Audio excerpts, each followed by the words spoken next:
Welcome back to another Betwixt the Real video. Tonight we went and saw The Grudge. We're slightly late because things came up. We just missed it. Just made it. This is the last night for the showing. What did you think of it? Yeah, it was fucking shit. Compared to I thought this one was the better one out of all the remakes of the American one, but the Japanese one was still. I think I've only ever seen the first American one. Well, I rewatched the half of the second one the other day with Ma, and I wasn't impressed. But I'm liking the style that's coming out so far. Like in this one, you get your main character, which is the woman with the blonde hair and the kid. Can't remember her name. Not that it's important. And you're finding out, like because she's a cop and she's going through the case, and you're finding out as much as she is at the time. And Mother's Brooklyn did that. You follow out the case as long as he's going, and then so did what was that other? What was the other film recently that we saw that did that as well? Bollocks! I've lost it. The whole way through that film, I remembered the title, and now it's gone. Gentleman. Gentleman, that's it. Yeah, he was telling the story. Yeah, I'm liking that whole thing because you feel like you're going along with them instead of them just throwing shit at you, and you're like, what the hell's going on? So you knew that when she was on screen, that's now, and anything else that was playing is either her reading it or like a flashback sort of thing. That's probably the only thing that I liked about it. Yeah. The way it went, sort of like when she found out, it went back and told them. Yeah, and then it stopped, and then she's telling a bit more, and then I said to you, like, I missed the white face. Yeah. It didn't feel like a Grudge film. It was, like at the beginning, it showed that she got it from Japan, but then it was a completely different girl when she went back to America. Yeah. So, I don't know why Sadako or the little boy wasn't in it. No, because you saw his arm. Well, yeah, at the beginning, his arm, that looked like his arm that came out of the trash bag, but then it was someone completely different in America for some reason. Yeah, no, I don't know. I understand the thing of, because obviously that was in it, that they follow you and that. But yeah, why? Because because the house in Japan didn't alternate between different people. It was always the woman and the kid, wasn't it? Yeah. It never, let's murder these ones. They're now angry and. Yeah, because I know, I know it's probably, just based off of the original, but all the other ones had Sadako in, so I don't know why this one bloody didn't. That's what I mean. Without the sort of bad white face and arm and that, it didn't feel like a Grudge film. No. And with that old woman in it, it felt like an Insidious movie. Yeah, it still had the thing. That was about the only Grudge thing about it. But there was nothing to do with the hair. No. That's the most iconic thing about the Grudge, the hair coming out the plug hole or something like that. But the only real thing was when she sort of grabbed the bloke's hair, or it was just a girl he was washing his hair in her face. That was about it. Yeah. There was nothing really Grudge about it besides the sound. But even that wasn't in it a lot. No. I mean, as you said, it was more about the fucking old woman and just people floating across a hole. Oh, yeah. It was it was super generic. Like a generic horror film. Ugh. That's what I mean. The only thing that stood out to me was the way that they presented the story.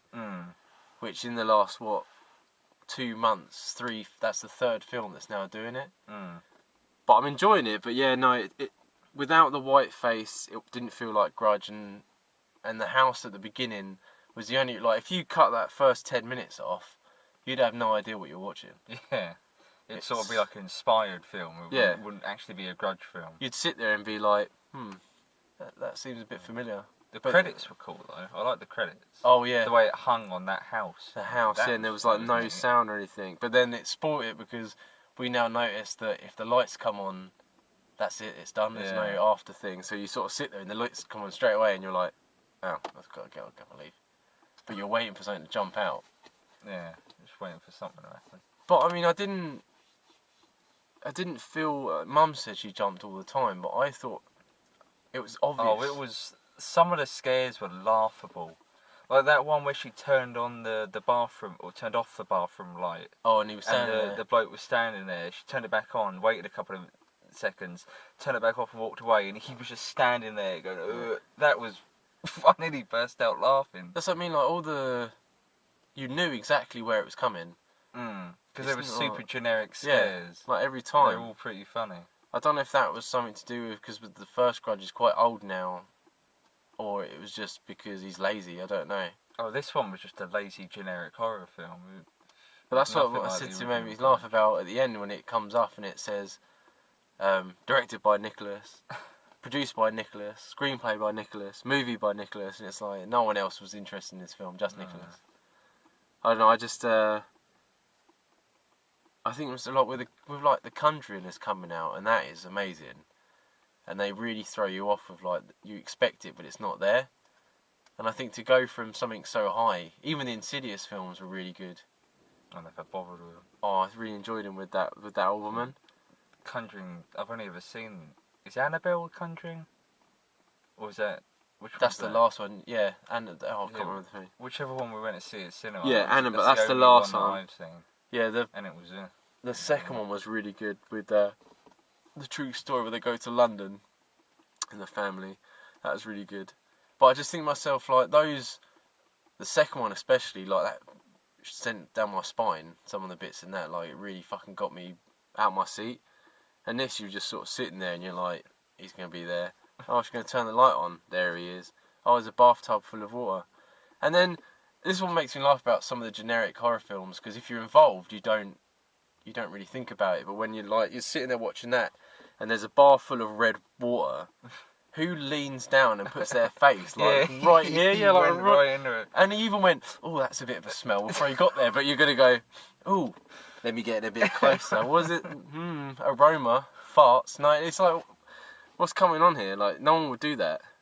It made sense with her when she was in the house and they were saying like, "Show me," and she was sort of watching it, but then she's ignoring it. That would what you'd be doing if it was ever real.